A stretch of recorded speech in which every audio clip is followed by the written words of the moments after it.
बरगढ़ सहर में महाप्रभु श्री जगन्नाथ को बाहुड़ा यात्रा उद्दीपना सहकारे अनुष्ठित होईछि। महाप्रभु श्री जगन्नाथ को बाहुड़ा यात्रा आषाढ़ शुक्ल पक्ष एकादशी दिन बरगढ़ रे अनुष्ठित होइथाय। हाटपदा रथ पड़ियाठारे समस्त रथमेलन आयोजित होइतिला। बरगढ़ तलीपड़ा स्थित नृसिंह मंदिर, दासपड़ा जगन्नाथ मंदिर, खजुर टिकरा जगन्नाथ मंदिर, कॉलेज रोड राधाकृष्ण मंदिर आदि स्थानरू मेलन पड़िया को अपराह्न रथमान पहुंचीथिले। एही अवसर में नवजात शिशुमानंकु श्रद्धालु माने रथ छुआईथिले।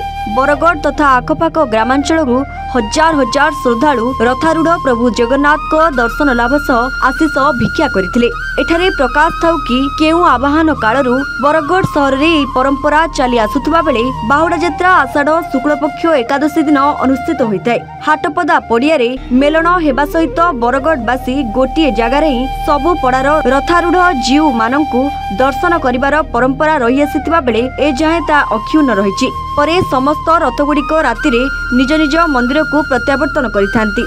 मोर ना निखिल कुमार दास, मुई दासपड़ा बरगढ़ बासी। देखुन बरगढ़ रे बहुत बड़ा थाना यहाँ आम रथ चली आमर दासपड़ा रथ आउे, तलीपड़ा गोटे रथ बाहर आमर खजुटिका रथ बाहर आमर कलेज रोड रथ बाहर बहुत आडम्बर जोरसोर रथ यात्रा हो बरगढ़ रे बहुत पुराना अच्छे। आइन गोटे यहाँ गोटे महात्म्य अच्छे। एकादशी दिन रथ इन खिंचा है, दशमी दिन किसी असुविधा लगी पहलू चली आसी। एकादशी दिन रथ खिंचा है। सब रथ आसिक हाटपदार गोटे पड़िया अच्छे आम जेन कंस धनुयात्रा है से पड़िया सब रथ आसिक जमा आसन। लोक बहुत बहुत गाँ गाँव लोक आसिक जगन्नाथ दर्शन कर। मोर परिचय है मोना चंद्ररेखा दर्जी, मुई बरगढ़ रही। रथटा हूँ आमर ओडिशार पूरा गोटे बहुत पुरातन यात्रा है।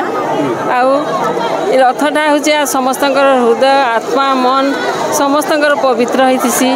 आ सबुरा वर्ष सारा भितर यही दिनटा के आम समस्ते अपेक्षा कर जे केनता जे आम रथे आम महाप्रभु को टिके दर्शन पाएमु।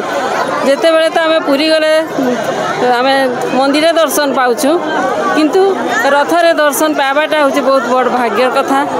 से बोलिक सब बेले आम अपेक्षा कर एकादशी रथरे आम भगवान को टिके दर्शन कले निजर सबु हृदय आत्मा मनर कथा आम प्रकाश करबू। बरगढ़ जिला विजय कुमार मिश्र रिपोर्ट, एवन ओडिशा।